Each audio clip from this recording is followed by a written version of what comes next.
stars beneath the skies, in darkest darkness or brightest light, I'm calling out for you. I'm calling out for you. Within the storm, within the fire, when I feel hopeless, you're by my side. So I'm calling out for you. I'm calling out for you. When all my plans start to come undone and there's no one there to see me through, when all my strength has been overcome and there's nothing left for me to do but tell the truth, I'm calling out for you.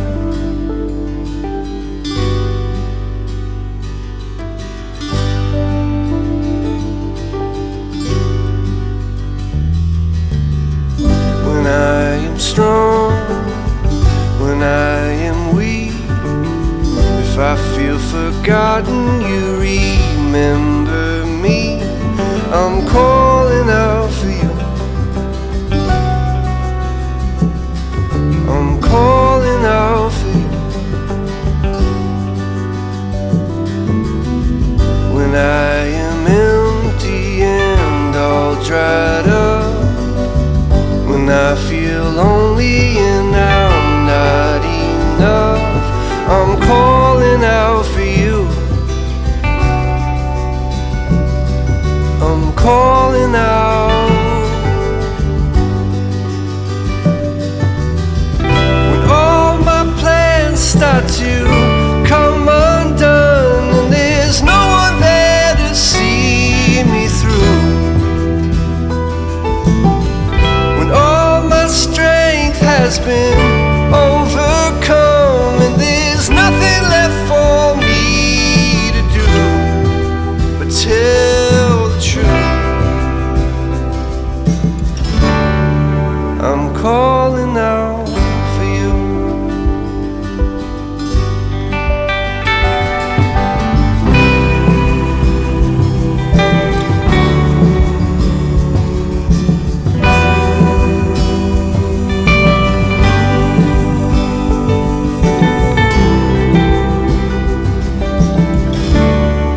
Hey guys, welcome to 3 Mississippi, where it is roughly about 3 degrees hotter than the surface of the sun at the moment. Good times. I am standing out in the upper portion of our back pasture, and for the last week we had cattle out here, and no, we did not get cattle. So guys, I'm going to get into why we are trying to save this land and to kind of bring it back to life and how we plan on doing that and how those cows that you just saw played a role in it. But first, I'm going to show you how I'm trying to save the front yard. Pookie was nice enough to send us their Neo Mow X robotic lawnmower for us to try out. This robotic mower is pretty cool because it doesn't require any boundary wires and there is no RTK. It is truly just plug it in and set it up to go. It cuts great with a 5-blade rotary system, plus a unique anti-clogging deck that keeps the mowing smooth and easy to clean. It lets you plan the path so that there's no missing and no repeat coverage. You can set unlimited zones and tailored schedules. And of course, it's got obstacle avoidance, making it safe, smooth, and worry-free.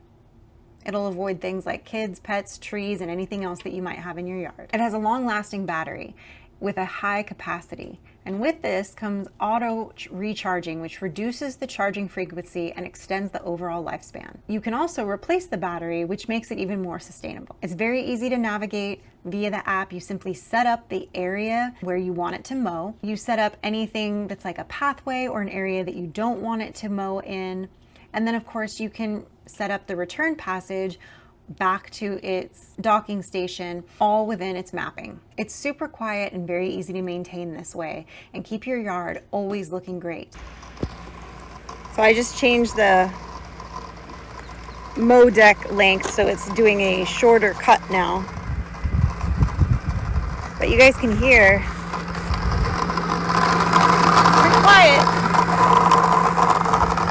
Like I'm walking right in front of it right now. Let's see if it senses me. It senses me and it's stopping and going around me. So if it was your dog or your small child or whatever, it's gonna stop and go around. So that's good. If you guys like that Neo Mow X robotic lawnmower by Hookie, check out the link in the description below, guys. We had cattle out here, and no, we did not get cattle. I have mentioned this in a few other videos, but our friend and neighbor runs cattle, and we had some area that had grown up out here, and we have been cutting it and letting it lay out here, and part of it we have let just grow up. So you can see this back portion of that hill, he's really let it grow up, and it's getting to be a little dense forest up on top of that little hill. There's a few reasons for that. We're trying to bring back the health of this land. For years and years and years, this area had nothing grazing on it and was hayed every season. And what that does is you're taking away the nutrients out of the land. You're not allowing there to be some natural habitats for things like turkey and quail. Obviously, when you have those things as well, you're also going to have some predators. You're going to have coyotes and foxes and things like that that you maybe don't want as much of, but they are part of the ecosystem out here. And you do want them to a certain degree, even though we have livestock. We have now officially been here 3 years, and the first year we were here, shortly after we moved, the arrangements had already been made for this land to be hayed. So that first year we were here in August, yes, this land got hayed. But after that, like I said, we've been letting it grow, cutting it and letting it lay. Mike's been bush hogging it in certain areas. He planted in certain areas some deer plots that we've shared with you over the last several seasons. And there's some areas on this back hill over here that we have just let grow up, that have become an area where we have seen turkey and quail. It's so much taller. That's where the water runs through right here, where those trees are sprouting up. But you can see there's a bunch of saplings, taller grasses. Right back there in that back corner is where Mike had his first deer plot that we did. Because we've let some natural habitats pop up, it has encouraged the natural wildlife that's here. And things like our turkey population and our quail population in Mississippi have really been struggling the last several years, and they're starting to come back. So doing some of this, rebirth of the land out here has really helped that. Another thing it's going to help do is fertilize, aerate, and do all kinds of good things for the soil. Guys, with the cattle being out here for so many days, they did something like deposit manure. There are cow patties all over this pasture, and it's harder to see in some areas where the grass is, but you can see there's some hoof tracks out here from where the cattle have stomped in around here, just from their normal natural movement of moving around. Oi! Don't trip on cow patties, guys, it's dangerous. If you guys watched last week's video, you know that we have started our sheep flock and we hit some stumbles with that, and we ended up losing several of our sheep, and we're basically going to be starting over a bit here within the next few months. It's heartbreaking, it's discouraging, but there were lessons learned, and there's things that we can now take with us moving forward as we raise these animals. Eventually, we want to have enough sheep that will be rotationally grazing out here, and that is exactly how the cows were grazed out here. They were done in strips across here. There's some T-posts that are driven in along here, and there were electric lines run. And so every day or so, he would move the lines again, and the cows would move to the next strip. What this does is it keeps your animals from being picky. They're forced to graze that whole area versus just having access to this entire pasture. You can actually utilize your land a lot better that way. You're able to get them to focus on one area. You can have them on that depending on the number of animals and the size of the space you're using for a day or 2 days or 3 days, and then move them to the next section. They will be forced to eat some things that maybe aren't their favorite, but it will help clear each section of land better for you and more evenly graze the land that you have. So when you're done strip grazing that entire area, it's all nice and even keel.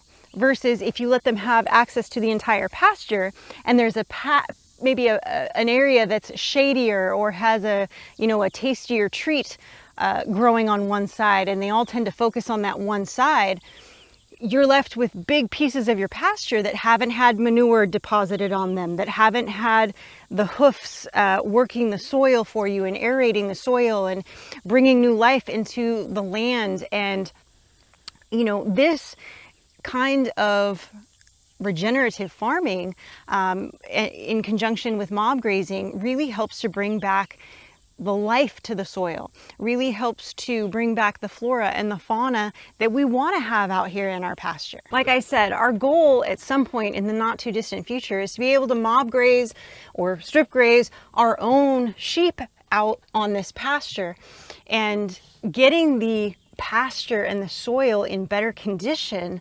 across all of our pastures and acres. It has been our goal since we moved. We've done different things. If you've watched over the last couple of years, we've done some controlled burns. We have, like I said, cut it, let it lay so that the nutrients are going back into the soil instead of the nutrients being taken away. We have let our neighbor put his cows over here to help deposit manure. We've spread some manure. We've had different compost piles that we've made out here that we've spread out. Mike has made deer plots in different areas around here that have also helped get the soil and the land in better condition. Every piece of land has the ability to thrive and to generate life. It may not always be the life you want growing on your property, but if you're somewhere in the south like we are, in an area where you get a decent amount of rainfall and you have a lot of greenery, and you don't come from the barren deserts of places like Southern California, parts of Arizona, things like that, where you basically have cactus and lizards and coyotes, you're opening your land up to different wildlife. I'm hearing more songbirds. I'm seeing more things. When Mike has the trail cams up during hunting season, we're seeing more of a variety of creatures. We're hearing quail. Mike's seeing them a few times. He scared some out of the brush back here last week. Getting our land to the point where it's very healthy, to the point where the grasses and the greenery that are growing here are thriving and able to really support not only the livestock that we want to put on it, but also be able to draw in more deer, more turkeys, more quail, and these animals that Mississippi's had a hard time with lately, to really bring them back and utilize this land to the best that we can, because at the end of the day, we're stewards of this land. We're very, very blessed to have this beautiful land that we live on, and we want to make it as healthy, and we want to see it thriving, and we want to see nature doing what nature does. And there's going to be different seasons for that, where some seasons are going to be better than others. Some years you're going to have more rain or more sun or more this or more that. And all of that is going to, over time, build your land up. Nature has a great design that I don't think any of us can ever fully understand, but there's seasons to these things. There's waves within the waves. Yeah, we have summer, winter, fall, and spring, but within that, we have dips of ebbs and flows of different amounts of rainfall and temperatures and things like that are all connected in ways that we'll never know. It's not our design, it's his design, and we're here to just help make this as best a piece of dirt as we can, to make the dirt as healthy as we can, to make the grasses as healthy as we can. And I truly believe with these steps that we've taken over the last couple of years, and will continue to take moving forward on this biggest piece of our pasture that's back here, we will be successful. I really do think so. I really think I'm already seeing, the improvement out here and how different it looks, and the wildlife that's returning. that's incredible. And I know that's a big thing for Mike too, because he is the plant guy.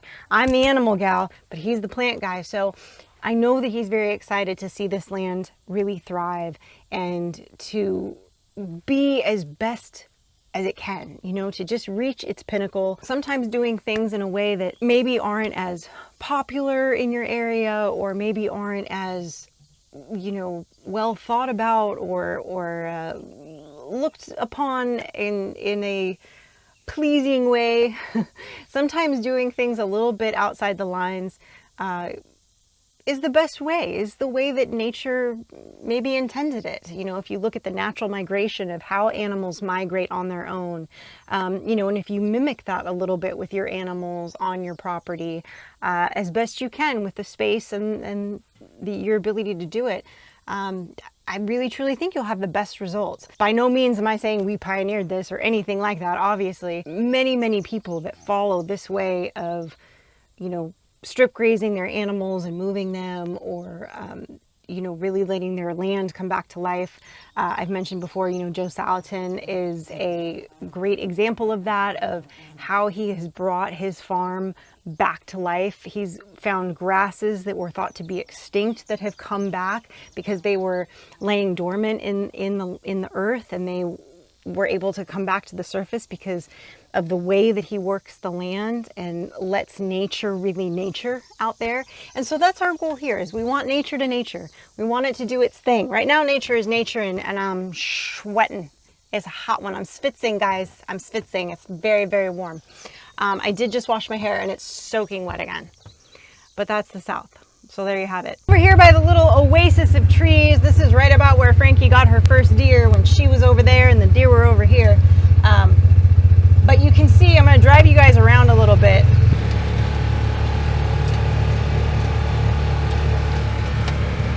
You can really see how much the cows tramped everything down and really ate a lot.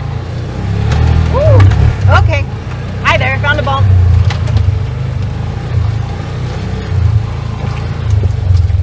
But you can see out here, you can see behind me is a lot taller. Ooh, hey there, that's not the brake. It's so much taller. That's where the water runs through, right here where those trees are sprouting up. But you can see there's a bunch of saplings, taller grasses. Those of you that watch us in YouTube land, I know sometimes it feels like things are moving really slowly. Maybe we're not building enough. Maybe we're not doing enough on the land. Maybe you think we should be doing something differently. And I get it. As somebody who is, you know, sitting in their armchair watching it, it's real easy to think that things aren't moving at the pace you like. Trust me, there's times where they're not moving at the pace I want either. Everything has its time and place, and everything, to some degree, takes a certain amount of money, time, and effort.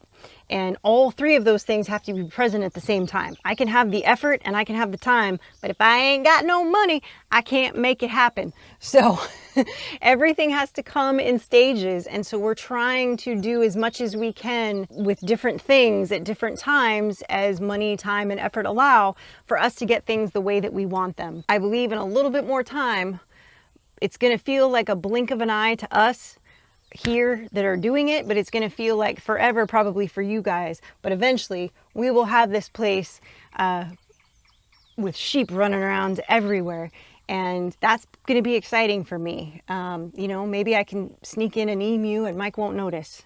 We'll see. Maybe an ostrich or a flamingo. A girl can dream. Anyway, guys, I appreciate you hanging out with us on this journey. I look forward to showing it to you with our own animals on it and being able to really kick off our sheep flock and watch them grow and thrive out here. If you guys like that Neo Mow X robotic lawnmower by Huki, check out the link in the description below. Guys, I hope you stay blessed, and remember, safety's off.